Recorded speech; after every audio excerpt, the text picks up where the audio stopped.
Hey, this is John Bollinger with Premier Guitar, and it's an honor to be here with absolute bass legend, Verdine White. Thanks so much for joining us today. Thank you for having me, John. Thank you. Absolutely. Good to be here.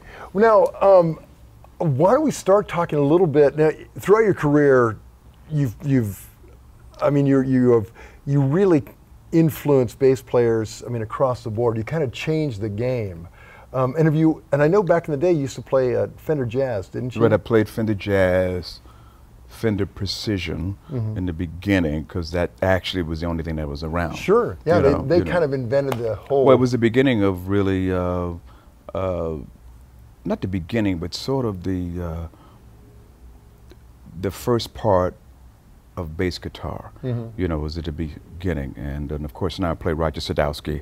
Sure. I've been playing Sadowskis now for almost 15, 20 years now, you know what I mean, which I love a lot. You know what I mean? Like this one right here. Right, and this is my signature model, the Verdine White model, and it's great. It's really great. Sounds great, and it's for my performing arts center out in Los Angeles and things like that. So we're going to be doing a lot of work with that because to help young people get back into music, you know what I mean, and kind of take the place of what's been left from schools. Right. Because we all grew up, learning music in the schools. Sure, yeah. Yeah, that's great. And that's right, I was reading about your philanthropy and how that you're really leading the charge in that. Absolutely. Keep the fighting of good fight of this good music. Yeah, absolutely. Yeah. Well, tell me about, so this bass, you can see the influence of like the Fender Jazz and the Precision. Absolutely. And you kind of combined... It's a combo, absolutely, because this is kind of, Roger actually started out, from what I understand, doing,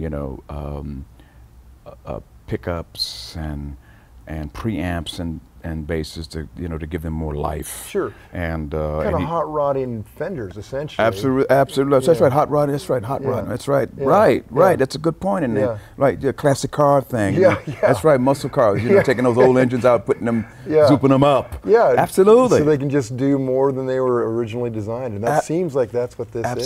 Absolutely. And so, what's the basic kind of control setup you have? Well, you have your highs, you have your mids, you have your lows.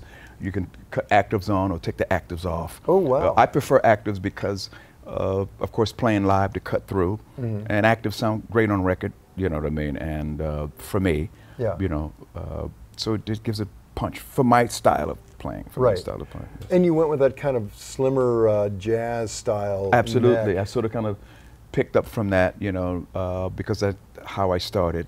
And then that's, I wanted to kind of continue that on. And then Roger, has worked with me for so long, and actually, to be honest, I'm actually a better bass player because I've worked with Roger. Wow, well, that is, I mean, that's amazing because I mean, you're such an influential player, and so many people have taken their whole thing from what you were doing. Yeah, and you still feel like you're growing. Absolutely, I'm still growing.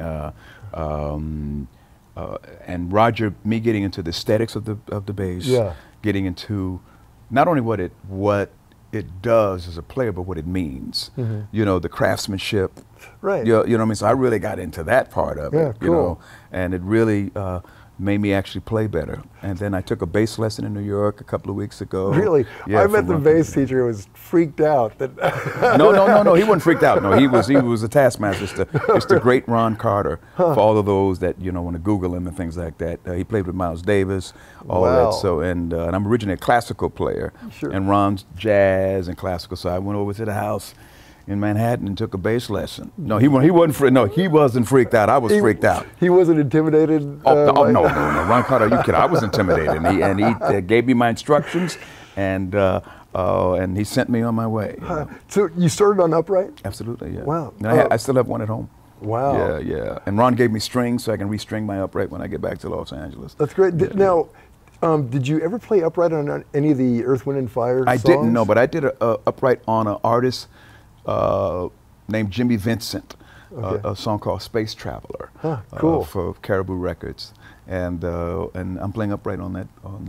Oh, very cool. I've used it a couple of times, and I write a song live with EWF, but I haven't in a while, you know. And you have to leave him home now because upright, you know, the freight will kill you. Oh, right. The freight will kill you. The freight will kill you. Yeah, yeah. That's like moving a piano. Yeah. That's, right. Yeah. Absolutely. That's right. Especially today. Right. Especially today. So originally, with Sadowski, were you playing just one of his basses, and from there the whole signature thing kind of came about organically? Yeah, I was playing one of his basses, and